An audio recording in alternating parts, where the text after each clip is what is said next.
Hey guys, I'm Justin and welcome to the English Bro series. And in this video, I want to talk to you about 10 different English expressions that we use all the time here in North America. So if you learn them, it's definitely going to up your English game. Than a speeding bullet, more powerful than a locomotive. Look, up in the sky, it's a bird. It's a plane. Let's go. So the first expression is to stay in touch. And this means to keep communicating with somebody even when they're far away from you. Maybe in a different city or in a different country. The point is that you continue your relationship and you keep communicating. A good example of this is my friend Paul, who just recently left for Vietnam for vacation for 3 months. Before he left, I said, hey Paul, make sure you stay in touch while you're in Vietnam. And by that I meant make sure you keep writing text messages, phone calls. Let's just make sure that we keep talking with each other while you're away. I'll stay in touch. Our next expression is to jump to conclusions. And what that means is to make an assumption about somebody or a situation, so about something, before you have all the information and details. So an example of that might be if somebody at a school says to their friend, hey, have you seen the new kid Jonathan? He looks like a really tough guy. He always wears leather jackets. And the other person might respond and say, hey, don't jump to conclusions. Just because he wears a leather jacket doesn't mean that he's a tough guy. So, again, speaker A here is making an assumption about John without having all the information.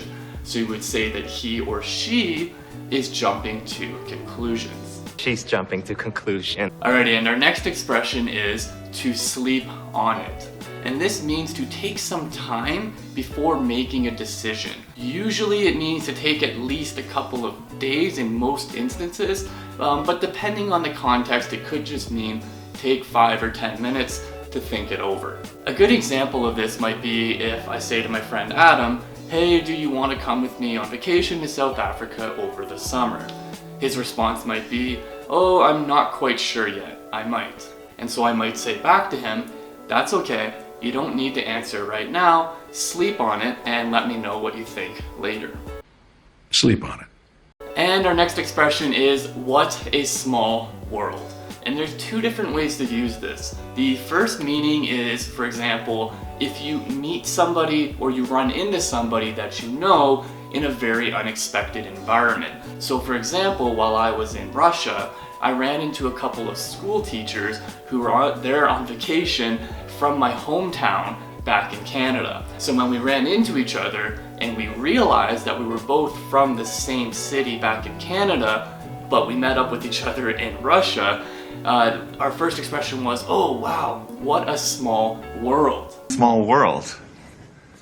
And the second way to use this is when you're speaking with somebody and you realize that between the two of you, you have a mutual connection that you never expected. Usually this mutual connection is a person. So for example, maybe I meet somebody at a party and they ask me, hey, where did you go to high school, for example? And I tell them where I grew up, I tell them where I went to high school, and then they ask me if I know a particular person who also went to that school. Likely, of course, I do know who that person was, and so we would say, oh, what a small world, because it's an interesting or funny coincidence that this person also happens to know this person that I went to school with. So we got connected, and we had this mutual connection in a very unexpected way, and that's what makes it a small world. You all know each other? What a small world. And next we have the expression never mind. And this of course just means forget about it or don't worry about it because it's not important. For example, we go on vacation, my girlfriend asks me if I remember to pack toothpaste, I tell her that I forgot, and she goes, never mind, don't worry about it, we'll just buy more toothpaste when we go into the city. It's pretty simple. Never mind. Next up we have the expression come on. And again, there's 2 different ways to use this expression, so let's talk about them separately. The first meaning of come on is when you want to express disbelief or frustration. So for example, if somebody tells you something and you don't really believe what they're telling you, you might sarcastically say to them, ah, come on, that's not right. Come on.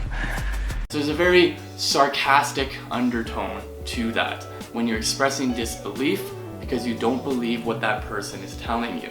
Or if it's frustration, it might be if somebody tells you bad news and they say, hey, your car just got broken into, somebody smashed the windows, and you go, ah, come on, right? Here I'm angry, I'm a little bit frustrated. That's the other way to use it. Oh, come on. Then there's the second meaning of using come on when we want to encourage somebody to do something. So for example, if I want my friend to come with me to the store, I say, hey, let's go buy some chocolate bars. And he says, no, I don't really feel like going. And I say, come on, let's just go. Hey John, come on, let's just go to the store. We'll be back soon. So I'm encouraging him to do something with me. Similarly, maybe he is rock climbing and I am watching him as he's rock climbing and he's a little bit nervous or he's going and I want to encourage him. So I can say, hey, come on, good job.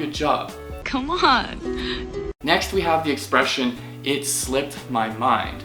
And this is what we say when we've forgotten to do something. So for example, if I ask my assistant, hey, did you remember to make all those photocopies that I asked you about?